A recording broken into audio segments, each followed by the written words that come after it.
పరిస్థితి లేకుండే నా చుట్టాలను కూడా ఆ రోజు ఇల్లు అడిగితే ఇల్లు ఇస్తే రేపొద్దున మాకు బీఆర్ఎస్ పార్టీ ఇబ్బంది పెడుతుందని చెప్పి అటువంటి పరిస్థితులు మనం చూసినాం. బీఆర్ఎస్ పార్టీ ఒక స్కీమ్ తీసుకొని వచ్చి మాకు ఎన్నికల్లో ఓటేయకపోతే రెండో విడత దళిత బందే రాదని చెప్పి మాట్లాడారు. ఈ రోజు బీఆర్ఎస్ పార్టీ ఏ ఎన్నికన్నా కూడా ఏ పార్టీ అన్నా కూడా చాలా సీరియస్ గా తీసుకుంటది. ఈ రోజు బీఆర్ఎస్ పార్టీ ఒకటే ఒక నినాదం తీసుకుంది, సెంటిమెంట్ అనేది. ఆ విషయానికి కూడా నేను ఒకటే ఒక మాట బీఆర్ఎస్ పార్టీని అడగదలుచుకున్నా.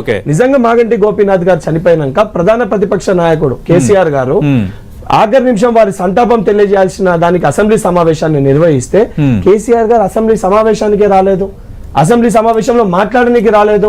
దాని తర్వాత పాపం వారి కుటుంబ సభ్యులను అడ్డం పెట్టుకొని, సెంటిమెంట్ ని అడ్డం పెట్టుకొని మళ్ళీ వారి వ్యక్తిగత లాభం కోసం ఈ ఎన్నికల్ని అన్నిటినీ కలుపుకొని గెలిచే ప్రయత్నం చేశారు. ప్రజలు 2 ఏళ్ల మా పరిపాలనని దృష్టిలో పెట్టుకొని రిఫరెండం గా ఈ ఎన్నికల్లో మాకు తీర్పిచ్చారు. మళ్ళీ చెప్తున్నా 100% కాంగ్రెస్ పార్టీ అభ్యర్థి నవీన్ యాదవ్ గారు 5,000 పైన, అంటే మీరు అన్నట్టు నెక్ టు నెక్ ఉన్న 5,000 to 15,000 ఓట్స్ మధ్యలో నవీన్ యాదవ్ గారు ఎన్నికల్లో కాంగ్రెస్ పార్టీ అభ్యర్థి 100% గెలుస్తాడు. రైట్, మనం లేటెస్ట్ బ్రేకింగ్ చూస్తున్నా. 3వ రౌండ్ లో కూడా కాంగ్రెస్ పార్టీ ఆధిక్యాన్ని కనబరుస్తోంది. అయితే లేటెస్ట్ గా ఎన్నికల అధికారులు రిలీజ్ చేసిన డేటా ప్రకారం తొలి రౌండ్ లో, అంటే షేక్పేట్ డివిజన్ మనం మాట్లాడుకున్నప్పుడు తొలి రౌండ్ లో కాంగ్రెస్ పార్టీకి 47 ఓట్ల ఆధిక్యం మాత్రం లభించింది. రెండో రౌండ్ లో 1900కు పైగా ఓట్ల ఆధిక్యం లభించింది. 3వ రౌండ్ లో కూడా నవీన్ యాదవే ఆధిక్యంలో ఉన్నారు. మరి కాసేపట్లో ఎంత ఆధిక్యం అనేది మనకి రాబోతుంది.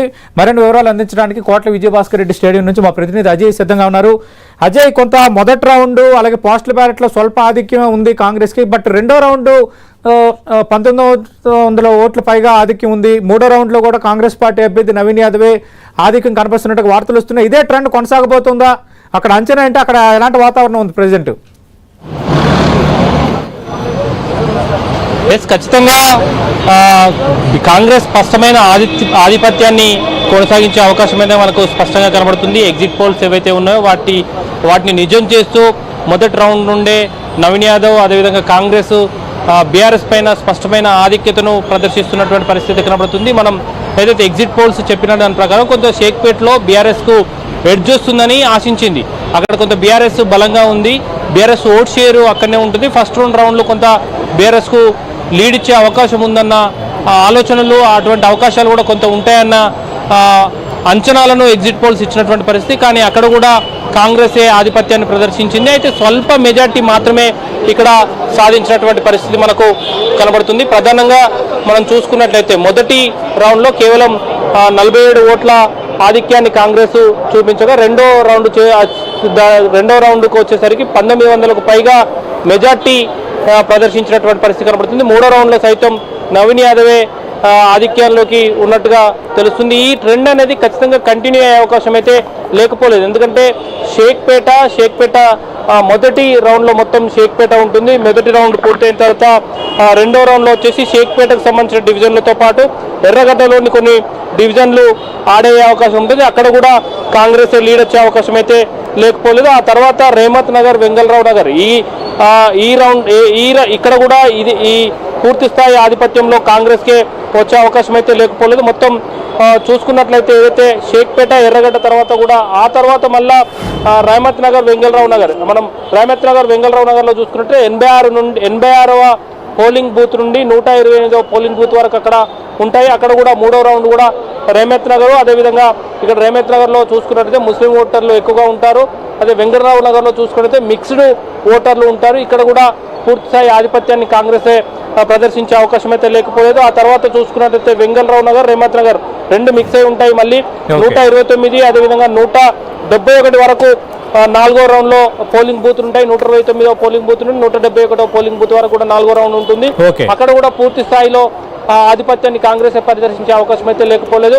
ఖచ్చితంగా ఏదైతే మొదటి నుండి స్టార్ట్ అయినటువంటి ట్రెండ్, అంటే స్టార్టింగ్ కొంత 47 కాడ కాంగ్రెస్ లీడ్ అనేది స్టార్ట్ అయింది. ఆ తర్వాత అది కంటిన్యూ అవుతూ 1900కు చేరుకుంది. ఆ తర్వాత 3వ రౌండ్లో కూడా కాంగ్రెసే ఆధిపత్యాన్ని కొనసాగిస్తున్నట్టుగా కొద్దిసేపటి క్రితమే మనకు సమాచారం అయితే అందింది. అయితే పూర్తి స్థాయిలో Right. ఎంత మేరకు ఎంత నెంబర్ ఎంత అనేది పూర్తి స్థాయి స్పష్టత అయితే రావాల్సిన అవసరం అయితే ఉంది.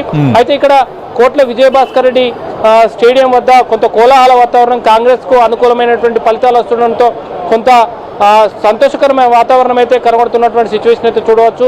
ఏదైతే కాంగ్రెస్ సంబంధించినటువంటి మద్దతుదారులు కూడా కొంత హడావిడి చేస్తున్నటువంటి సందర్భం అయితే కనబడుతుంది.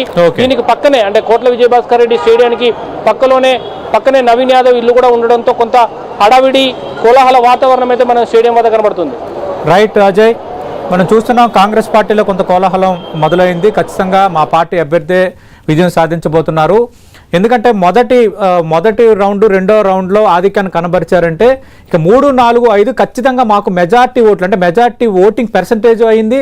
మెజార్టీ ఓట్లు కూడా 3 రౌండ్లో వచ్చే అవకాశం ఉందని చెప్తున్నారు. ఎందుకంటే రహమత్ నగర్, వెంగళరావు నగర్, రహమత్ నగర్, వెంగళరావు ఈ 5 అంటే 3, 4, 5 ఈ రౌండ్లలో కొంత ఎక్కువ లీడ్ని కాంగ్రెస్ పార్టీ అభ్యర్థి కనబరిచే ఛాన్స్ ఉంది. కాబట్టి ఫైనల్గా 5,000 నుంచి 15,000 మధ్య ఖచ్చితంగా ఆధిక్యంలో విజయం సాధిస్తామని ప్రస్తుతం స్టూడియోలో ఉన్న ఎమ్మెల్సీ బలమూరి వెంకట్ గారు చెప్తున్నారు. రవిశంకర్ గారు, అంటే ఇక్కడ భారతీయ జనతా పార్టీకి సంబంధించి మీరు ఆరోపణలు చేశారు. అసలు భారతీయ జనతా పార్టీ సీరియస్గా ఎలక్షన్ చేయలేదు, అటు బీఆర్ఎస్కు సహకరించింది, అందువల్ల కొంత ఈ లీడ్ తగ్గడం అనేది కనిపించింది. సీరియస్గా ఎక్కడా తీసుకోలేదు, ఒక అనధికార స్నేహం కొనసాగుతుంది 2 పార్టీల మధ్య అన్నది కాంగ్రెస్ చేస్తున్న ఆరోపణ.